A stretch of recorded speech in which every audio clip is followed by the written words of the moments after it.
Welcome to The Explainer. Today, we are exploring one of the absolute most exciting leaps you can make in your programming journey, bridging the gap between visual, block-based coding like Scratch and writing actual text-based code like Python. Honestly, if you've spent any time snapping blocks together, you already have the core logic down. Now, we just need to translate that exact same logic into text.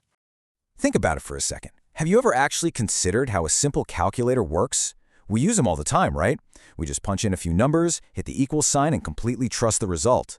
But underneath that plastic casing, a calculator is basically just a computer program executing math based on your specific inputs. To get us to that text-based level, here is our roadmap for today. First, we'll look at the logic of calculators. Second, block-based versus text-based coding. Third, comparing coding environments. Fourth, handling variables and data. And fifth, making decisions with code. Starting with Section 1, the logic of calculators. We're going to treat math as a program. Because really, a calculator is just a meticulously tested computer program. You enter your data, the numbers, and the system crunches them to give you an output on the screen. It's that simple, and we are going to use Python to recreate exactly this kind of interaction. You'll be writing programs that ask a user for input, process that data using basic math operators, and output a completely useful answer. Moving right along to Section 2, block-based versus text-based coding. This is the big shift. So what's the actual difference between these two paradigms? Well, with block-based languages like Scratch, you're using a graphical user interface, or a GUI. You literally just drag and drop blocks that snap together like building bricks, which is awesome because it means there's absolutely zero memorization needed. But for text-based languages like Python, you are typing out specific commands. It's highly case-sensitive, meaning putting a capital letter where a lowercase one belongs will literally break the program, and it requires an exact structure to function. When you make this leap to text, you're going to hear one word all the time: syntax. Sounds intimidating, right? But it's really just the grammar and structure you have to memorize to make text-based code work.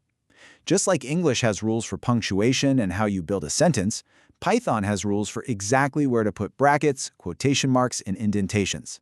And hey, speaking of text-based languages, here's a quick fun fact to lighten things up before we dive back into the technical stuff. You'd probably think Python was named because the code slithers and wraps around your data, right? No way. It actually has zero to do with snakes. The creator, Guido van Rossum, named it after the British sketch comedy series Monty Python's Flying Circus simply because he wanted a short, unique name. All right, Section 3, comparing coding environments. Let's look at where the magic actually happens.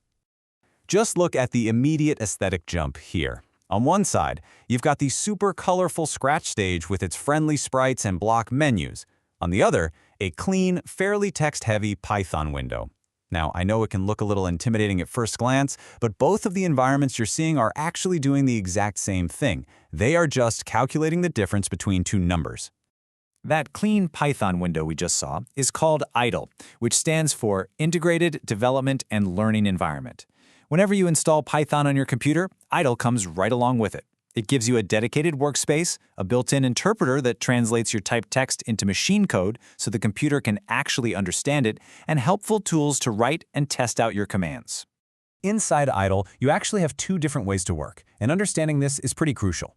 First up is interactive mode, often called the Python shell. You type a command, hit enter, boom, it runs instantly. It's incredible for quick, immediate tests. The second way is script mode. This is where you write, edit, and save a full list of commands into a single file so they can all be executed together as one complete program. That's the mode you'll be using for your larger projects. Which brings us to Section 4, handling variables and data. Let's talk about catching inputs. Check out how a multi-step block process in Scratch turns into one super concise line of text in Python.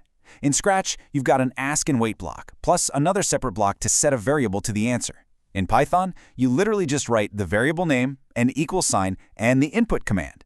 And for outputting data, Scratch's kind of clunky say join blocks become a really clean print statement in Python.